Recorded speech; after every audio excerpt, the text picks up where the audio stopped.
My first ambient guitar patch with the Boss GT-1000. Let's get to work.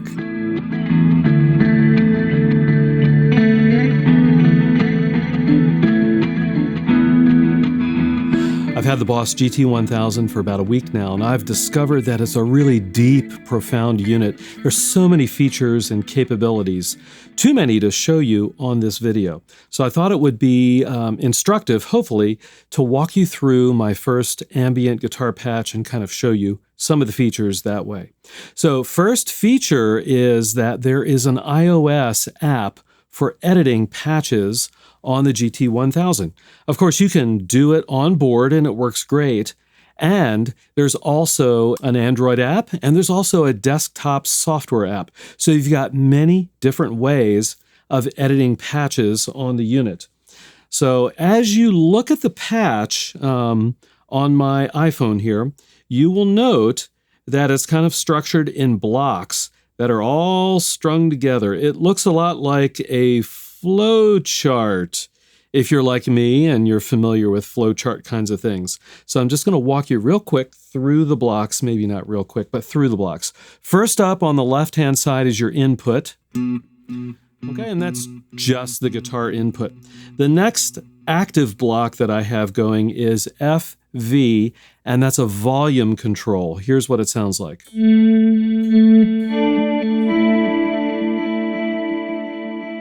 And that volume control is the built-in expression pedal on the GT-1000. You can assign that to wah, volume, or actually any other parameter that you want to automate with an expression pedal. Next up is kind of a fork, if you will, in the Rode. It's called Div1, and I think it's a division or a divider unit. And this allows you to split the signal into two parallel paths, which is pretty cool. This is where you're going to set up typically your amps, and you can run two different amplifiers, amp modelers at the same time, which is cool. Now, in this particular patch, my two paths are as follows. Path number one, which is the top, is my clean channel, if you will.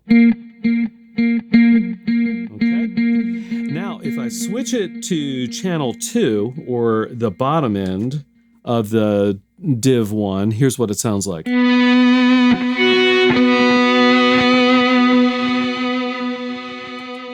Okay, that's essentially acting as my lead channel, which is really cool. So I've got one patch, and I'm able to split it into clean and lead.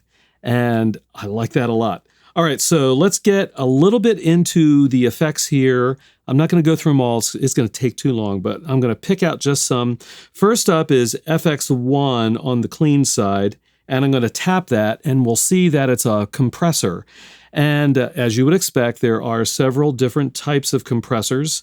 I've got a Boss compressor setup. It's got all the controls you would expect from a compressor: attack, sustain, ratio, all that good stuff. All right, next up, which is really important, is the amp. And this is actually an AIRD preamp 1. And one of the cool things about these amp models is Boss has put a lot of research into how all of the components of an amp, a real amp, kind of interact with each other. The preamp section, the power amp section, the EQ section, even the speakers. And they've realized it's kind of a living, breathing thing. So through their AIRD technology, and forgive me, Boss, I don't have my crib sheet here. I don't remember what it stands for. I'll put it up here on the video.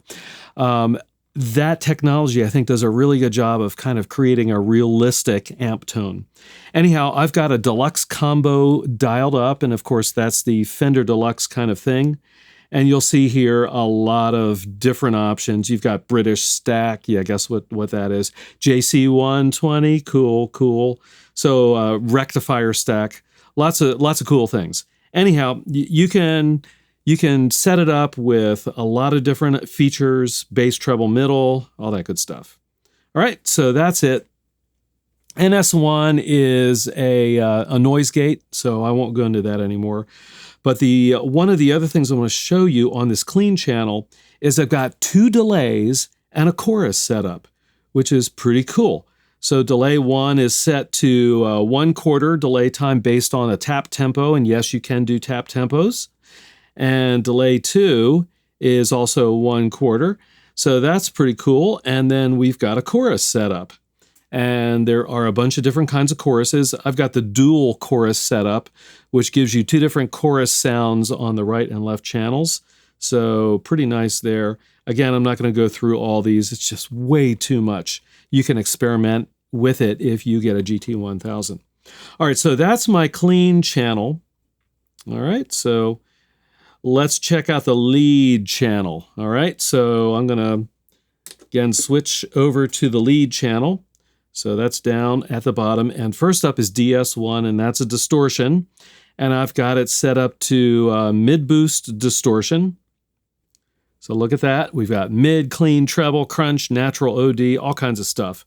Fat DS, yeah, all kinds of interesting options. And it's pretty cool. So I've got it set up for kind of a nice overdrive effect.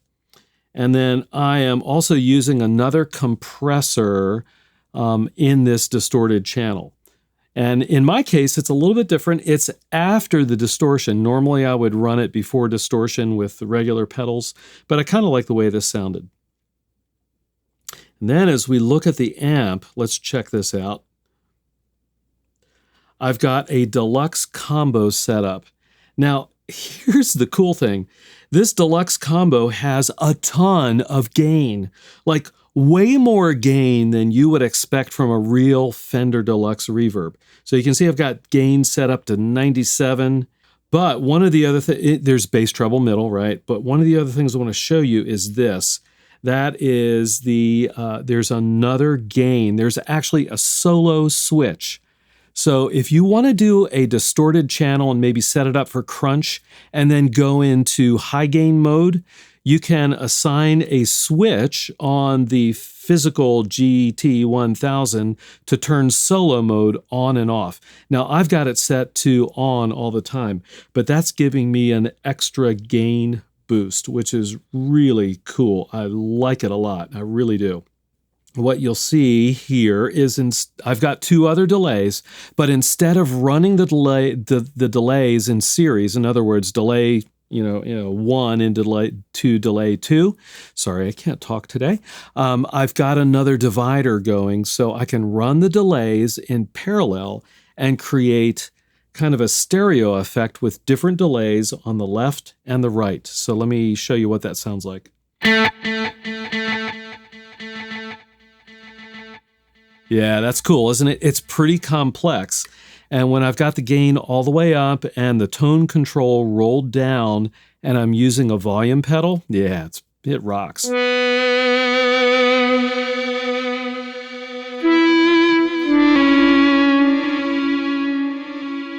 I like that a lot. That is my kind of lead tone. All right. And then as we continue through the effects chain, you'll see a couple of mix circles there. And this is the other end of the divider. So if you divide the signal into 2 parallel paths, you're eventually going to mix them back down. And you can mix them into mono or stereo or dual if you want to kind of keep them going independently.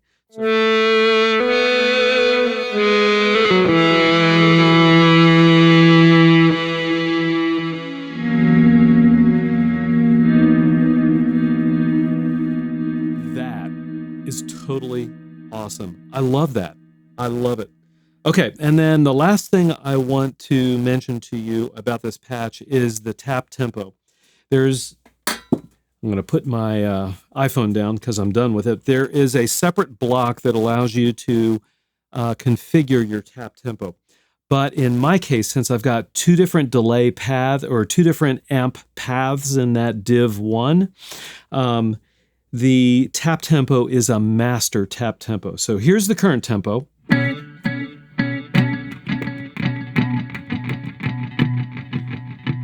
Okay, and that affects both the clean and the lead. 1, 2, 3, 4, 1. Okay. Now, if I increase the tempo, here's what the clean sounds like. And here's what the lead sounds like. It's pretty cool. So both channels in this case are affected by the tap tempo, which I really like. So it's like a global tap. All right, I think that's enough for this video. That was a lot, wasn't it?